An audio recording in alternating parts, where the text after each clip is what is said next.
Differences don't have to be a problem. Although differences often result in conflict and disharmony in relationships, they don't have to. You already accept lots of differences about your partner, and many of them you even like. Differences can be interesting and stimulating, depending on how you look at them. Actually, any difference could be seen as interesting instead of wrong or problematic. It's just that the ego defines certain differences as bad because of conditioning. Even this conditioning doesn't have to be a problem if you don't pay attention to what your egoic mind is saying. So what if the mind doesn't like something? You are not the mind, and when you realize that, what it says isn't a problem. It's only when we're identified with the mind, I think it, therefore it's true, that differences become a problem, because then we believe what comes next, the mind's assertion of what needs to be done about that problem. We believe the mind's solution to the problem of differences, which usually involves trying to change something about our partner. For example, your mind says of your partner, "I wish he would sit up straight. He looks so slouchy the way he sits, and so short. I like tall men." This thought isn't really a problem. The mind chatters on and has opinions all the time. This thought is only a problem if you agree with it. If you do, you have a problem. What to do about his slouching? Next, the egoic mind gladly jumps in with reasons for changing his posture. Slouching isn't good for his health. Slouching is unattractive. He'll be stooped over when he gets older. It pulls out every fact and belief it's got about posture, but the truth is, the ego just wants him to be different than he is. The ego's not really concerned about his health and well-being, and certainly not his happiness. The ego just wants him to fit its conditioning, what it likes and finds attractive. If you believe the case the mind has against slouching, you'll take this case to him and try to convince him. Unfortunately, nagging people is a very poor strategy for changing them, and it only alienates them. It's not that there isn't some truth to conditioning. That's one of the reasons it's difficult to ignore. It's just that imposing our conditioning on others hurts our relationships. The egoic mind has lots of ideas about what it likes and how things should be done, and it offers them nearly constantly. You should sit up straight and not slouch, for example. When we're identified with it, we agree with it. Like a soldier, we obey our orders without even questioning them. We don't examine the reason for doing something a certain way. We just think, this is how you're supposed to do things. We heard a lot about how things should be done when we were growing up. Children are taught how to make a bed, how to brush their teeth, how to dress themselves, how to do everything. For many things, this training was useful. Being shown how to do certain things saved us a lot of trouble. We benefited from this kind of information being passed on, although even with these things, there isn't just one way to do them. This kind of conditioning really isn't a problem, except when we try to impose it on others, as so often happens in relationships. If how to make a bed or how to brush your teeth were the only kinds of things couples disagreed on, then disagreements might be more easily resolved. However, the ego has lots of other ideas about how we should behave, and these ideas aren't necessarily right or helpful.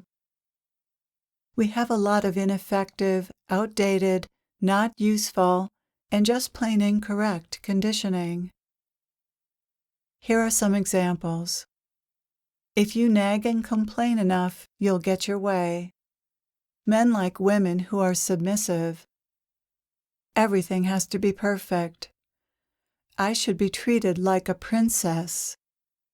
You have to watch every penny. You can never be too beautiful or too rich. You should tell your partner everything. And even when a belief is generally true, it's often not true in a specific situation. We don't necessarily notice how ineffective or untrue our conditioning is when the only person we have to answer to is ourselves. But in relationship, the flaws and weaknesses of our conditioning stand out. The ego hates to be wrong. Even when it plainly is, it hates to admit that to itself, and especially to anyone else. This characteristic of the ego is particularly problematic in relationships because it exacerbates and prolongs any conflict over differences. The ego doesn't give up its position easily. Even very rational arguments may be rejected by the ego because it cares more about being right than about growing or learning. To allow another point of view to touch us, we have to be interested in growing, or at least willing to grow, and the ego isn't, unless that growth serves the ego's immediate purposes. Essence, on the other hand, embraces growth and learning. It's here to do just that, grow and learn, and it welcomes opportunities for doing so. Have you noticed how growth and learning nearly always involve being humbled? To grow, we have to be humble enough to take on a new viewpoint. Replacing an old viewpoint with a new one is an admission of sorts that the old one wasn't the best. This is really hard for the ego to do. When we realize that an old viewpoint doesn't work, we feel the ego's resistance to admitting this. When the ego does give in, we feel its shame and embarrassment. But the growth feels so good and so right that we accept these feelings. Some people get stuck at this point and choose being right over growth. Their viewpoint remains unshakable and unquestioned.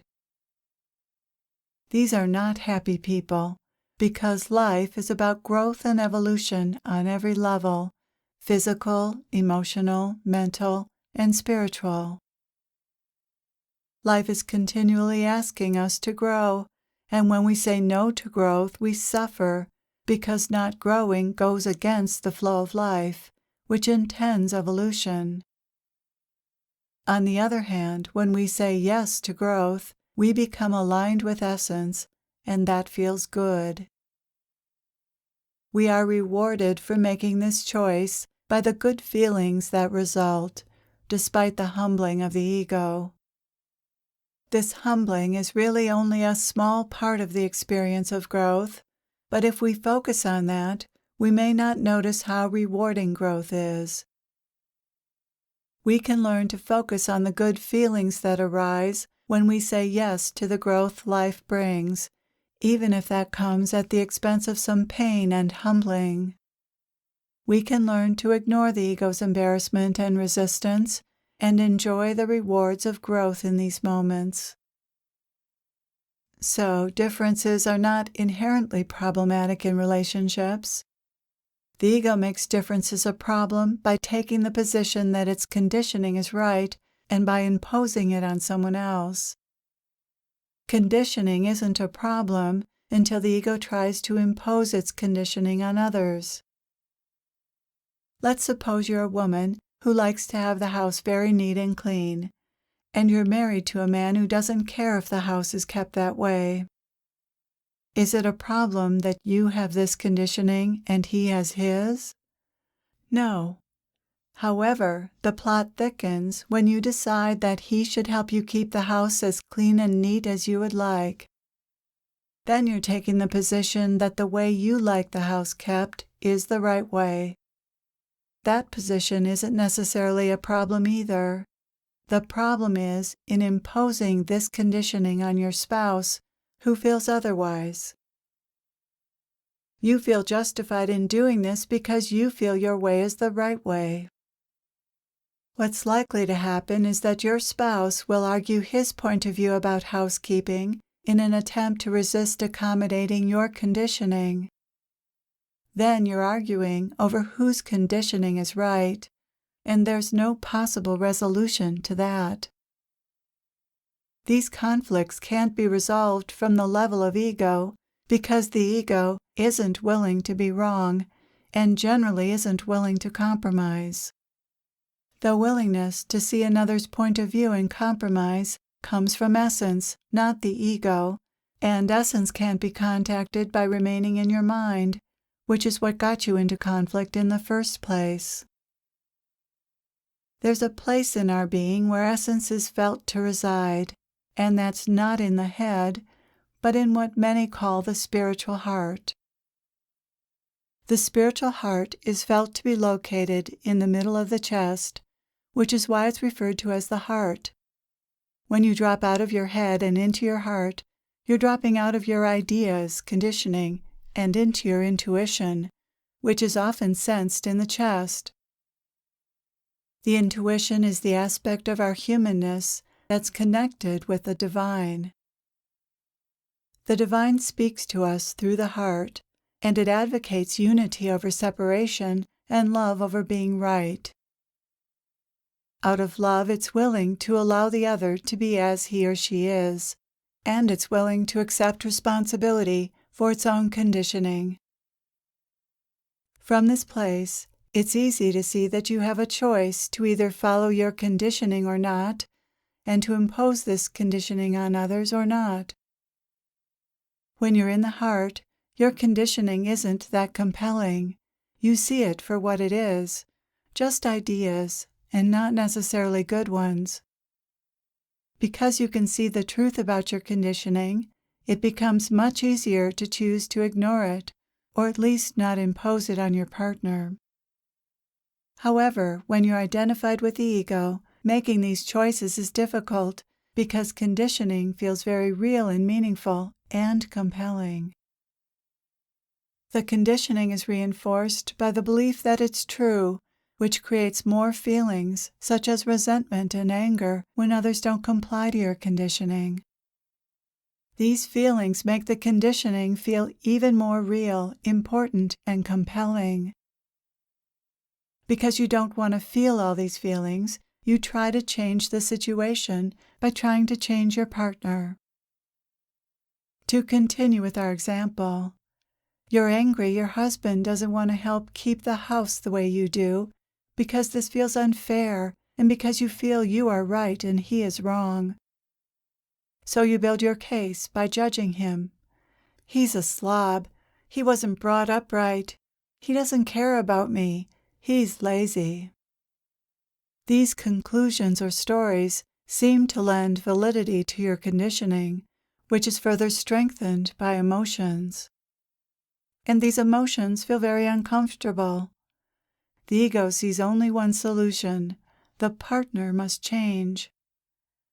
Besides, he should change, because he shouldn't be lazy or a slob, and he should care. You have good reasons for feeling the way you do. You are right, therefore he must be wrong. Your partner, however, undoubtedly could come up with equally strong arguments for his case. There's more to life than cleaning. You're wasting your time. You're compulsive. You shouldn't care what other people think. You should be more accepting and easygoing. Who's right?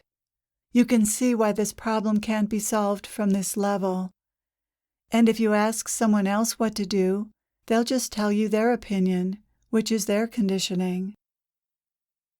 There are no absolutes when it comes to such things, although the ego thinks there are. The answer to the question, who's right, is that nobody is, or everyone is. Conditioning isn't right or wrong, it just is. It's different from one person to the next, and some is more useful. But there's no one right way to be. That's what makes life so interesting and juicy. How boring it would be if we all thought alike. These differences make the world go round. When you touch into essence, you realize how much you love these differences, how interesting and sweet they are, and how unique they make each of us. It's only the ego that doesn't like them, and you're not the ego. Wonderful. Knowing this, you can celebrate, or at least ignore your differences with others, and just let others be the way they are. That is, after all, what you want from them, to be accepted just the way you are.